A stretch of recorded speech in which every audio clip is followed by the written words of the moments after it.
Yeah, conceptually it was kind of tight, but the great thing about the guys at Truther, and Brad in particular, working with him, he's a great ideas guy. And anytime you have anything, it always comes out better. Because he says, yeah, that's core of it is great. How about this, this, and this?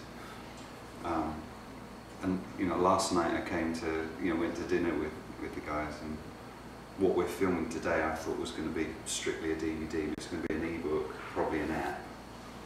And we're going to film headers for it, not necessarily film the whole thing. So it's developed into something more than I thought it would be.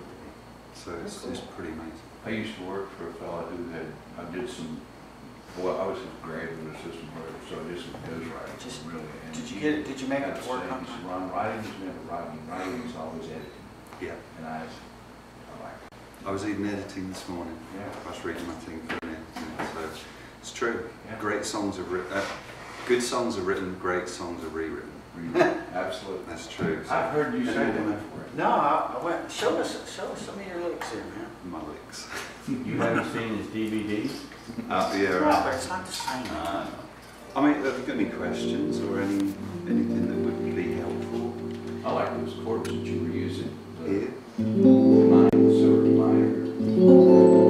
But there's a minor 6, and then you've got you're flattening the 6 again. Or you could think of that as an F major 7 with an A bass. But it still has that minor tonality, so here it would be Dorian minor, right, with the major 6. You're asking us? Yeah. Yeah. Me, student. You, sure. And then this would be like an Aeolian, right, with a flattened 6. So you could look at it like that. So. But it's just giving you that nice kind of movement within the chord, and into the B flat 13, So what I try to do on things like that is colour that movement within the chord. So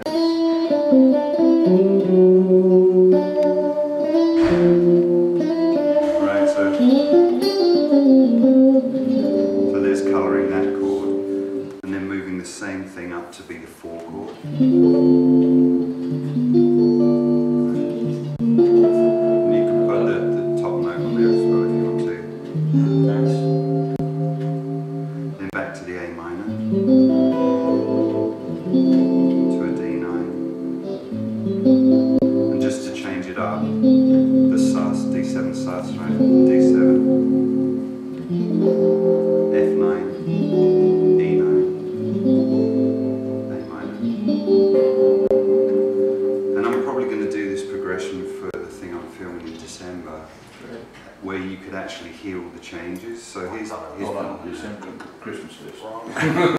It won't be out by then, probably. Yes, I love, as you call it, the movement in the chord progression. You hear the movement. That's just sweet stuff. Wow, thank you. And it's those kind of things where I try. When I was first learning guitar, it was I'd learn a chord, but I wasn't satisfied with learning that chord. So I would take, say, a D, for example, and I would see what that would do, and I would just, I would mess with it, and then, all that stuff, and then, which is giving me more of that minor kind of. I love the open strings. Oh, I love those strings. Isn't that great? So.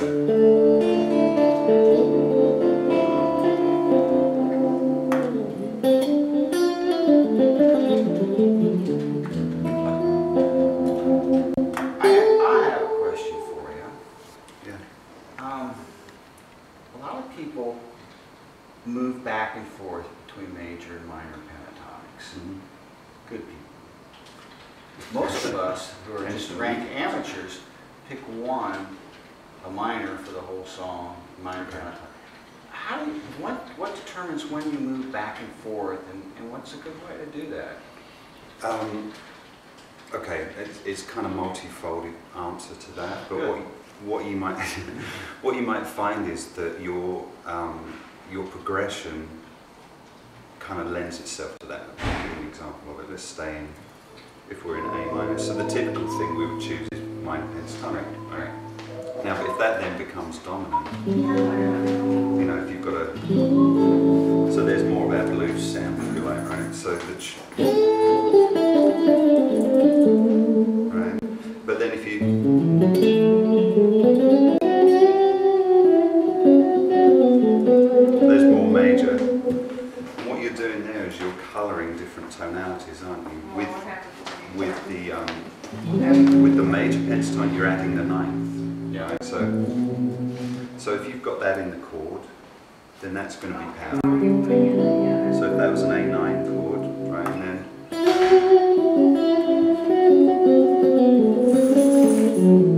or the 6. So there's the 6. Both of those tones aren't in the minor. All right. So if you've got an A13 chord, that I don't ever have an A13. You don't. You gotta Get some A13s, yeah, because it has the 13 and the 9, so there's the 13, the 9's on top. So if you use major pentatonic over that, you're colouring the extensions. So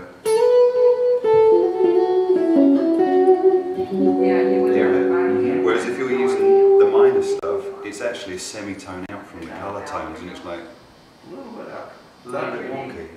So what I like to do is like you're saying, mix the two. So if you know your patterns, it's just mix them up. So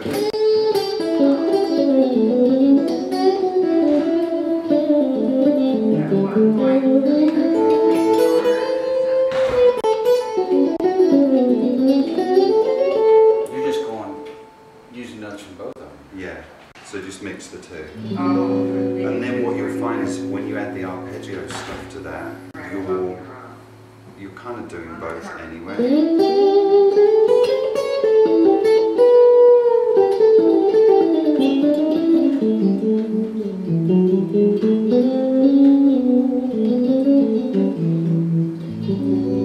Boom. I just had an epiphany. Actually, hours and hours and hours of Practice. On your tremolo, do you have that set up?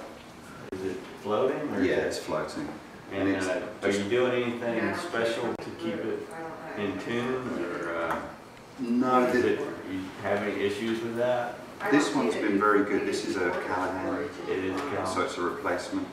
The one that was on it kept going out of tune. They're not working very well. And some of my other guitars, some of the go-downs, the top E and B strings are out all the time and constantly tuning, which drives me crazy. On this guitar, for some reason, it's very stable. So, But you got a Callahan. yeah. And if I had my choice, I would put them on all my guitars. It's a Callahan bridge, is it? And they're all, he actually hand mills all Yeah. the steel, right? So it's not cheap. It's not cheap. But again, you know, I guess the trade-off is Gilmer, he recommends it. He's got a link on his website. You know, I've thought about putting that in myself. I think you appreciate it, and I don't because know it's if so my smooth, wife would, but I would. and it really, you know, the sound of it is so smooth Yeah. too. Do you think